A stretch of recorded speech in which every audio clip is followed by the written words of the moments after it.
And I want to express what I know each of my colleagues feels today.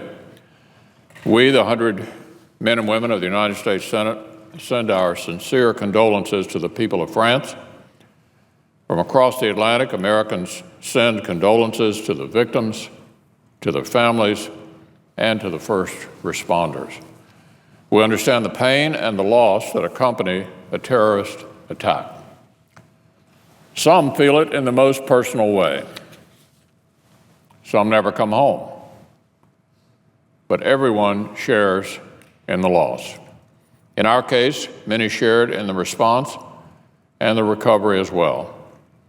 In a dark hour, we were reminded of the things that bound us together. I hope you will feel something similar take hold in your terrible hour as well. We've already seen rays of light begin to shine through the darkness. We saw it even last Friday. Then, as Paris reeled, a soft hum emanated from a tunnel.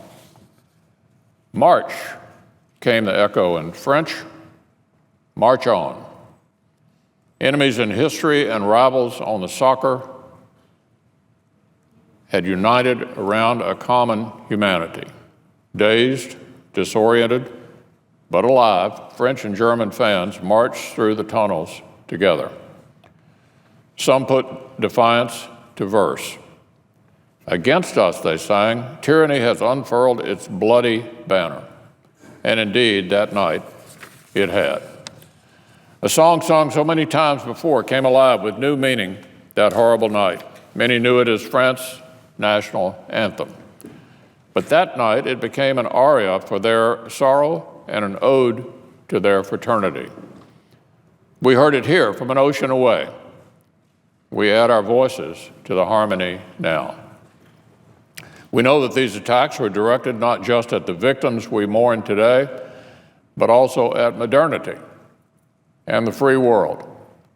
President Obama has called ISIL the face of evil. It clearly presents a challenge to NATO, to our moderate Sunni allies, and to the United States. But it's also shown that it can attack innocent victims in the West, too, right where they live.